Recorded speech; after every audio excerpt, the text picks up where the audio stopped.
আসসালামু আলাইকুম ওয়া রাহমাতুল্লাহি ওয়া বারাকাতুহু আলহামদুলিল্লাহ ওয়া সালাতু ওয়া সালামু আলা রাসূলিল্লাহ ওয়া আলা আলিহি ওয়া সাহবিহি আজমাইন আম্মা বাদ। সম্মানিত দ্বীনী ভাই ও বন্ধুগণ, আমরা আজকে জানবো মৃত পিতামাতার জন্য করণীয় আমল 14 নম্বর সম্পর্কে। সেটি হলো সন্তান তার পিতামাতার কবর জিয়ারত করবে। কবর জিয়ারত করার মাধ্যমে আখিরাত স্মরণ হবে। আখিরাত স্মরণ হলে দুনিয়াতে সকল প্রকার অন্যায়, অবিচার, জুলুম নির্যাতন থেকে বেঁচে থাকা যাবে। জুলুম নির্যাতন অন্যকে করা থেকে এবং আল্লাহর ইবাদতে গাফেল হওয়া থেকে ফিরে আসা যাবে। বেশি বেশি আল্লাহ তাআলার ইবাদত করা যাবে, কারণ এই বিষয়ে রাসূল সাল্লাল্লাহু আলাইহি ওয়াসাল্লাম নির্দেশ দিয়েছেন। রাসূল সাল্লাল্লাহু আলাইহি ওয়াসাল্লাম বলেছেন, তোমরা কবর জিয়ারত করো, কারণ আমি আগে তোমাদেরকে কবর জিয়ারত করতে নিষেধ করেছি, এখন তোমরা কবর জিয়ারত করো। অতঃপর মুহাম্মাদের মায়ের কবর জিয়ারতের অনুমতি দেয়া হয়েছে, এখন তোমরা কবর জিয়ারত করো, কেননা তা আখিরাতকে স্মরণ করিয়ে দেয়। কারণ আগে কবর জিয়ারতের জন্য রাসূল সাল্লাল্লাহু আলাইহি ওয়াসাল্লাম নিষেধ করেছেন।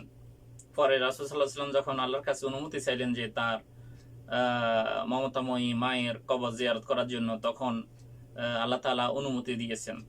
তারপরেই কিন্তু উম্মতদেরকে বলে দিয়েছেন যে তোমরা কবর জিয়ারত করো। কারণ কবর জিয়ারত আখিরাতকে স্মরণ করিয়ে দেয়, আর আখিরাত যদি স্মরণ হয়ে যায় তাহলে দুনিয়াতে সকল প্রকার ফাসাদ থেকে মুক্ত থাকা যাবে এবং আল্লাহ তাআলার ইবাদত বেশি বেশি করা যাবে।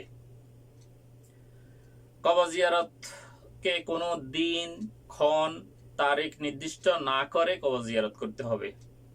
কবর জিয়ারত করার সময় বলবে, কবরবাসী মুমিন মুসলিম আপনাদের উপর শান্তি বর্ষিত হোক। নিশ্চয় আমরা আপনাদের সাথে মিলিত হব। আমরা আল্লাহর কাছে আপনাদের জন্য এবং আমাদের জন্য ক্ষমা প্রার্থনা করছি। ইবনে মাজাহ হাদিস নম্বর 1547, যেটা কবর জিয়ারতের দোয়া। ইয়া আহলা দিয়ারি মিনাল মুমিনিনা ওয়াল মুমিনাত ওয়াল মুসলিমিনা ওয়াল মুসলিমাত ওয়া ইন্না ইনশাআল্লাহু বিকুম লাহিকুন নাসালুল্লাহ লানা ওয়া লাকুমুল আফিয়া। আল্লাহ তাআলা আমাদেরকে পিতামাতার কবর জিয়ারত করার তৌফিক দান করুন, এবং সকল প্রকার ফিতনা ফাসাদ থেকে বিরত থাকার তৌফিক দান করুন। সকল প্রকার পাপের কাজ থেকে আল্লাহ তাআলা আমাদেরকে বিরত রাখুন এবং সকল প্রকার নেক আমল বেশি বেশি করার তৌফিক দান করুন। আমিন। রব্বিরহামহুমা কামা রাব্বায়ানি সগীরা, রব্বিরহামহুমা কামা রাব্বায়ানি সগীরা, রব্বিরহামহুমা কামা রাব্বায়ানি সগীরা। রব্বানা আতিনা ফিদ দুনিয়া হাসানাহ ওয়া ফিল আখিরাতি হাসানাতাও ওয়া কিনা আযাবান নার। সুবহানাকা আল্লাহুম্মা ওয়া বিহামদিকা আশহাদু আল্লা ইলাহা ইল্লা আনতা আস্তাগফিরুকা ওয়া আতুবু ইলাইক। আসসালামু আলাইকুম ওয়া রাহমাতুল্লাহি ওয়া বারাকাতুহু।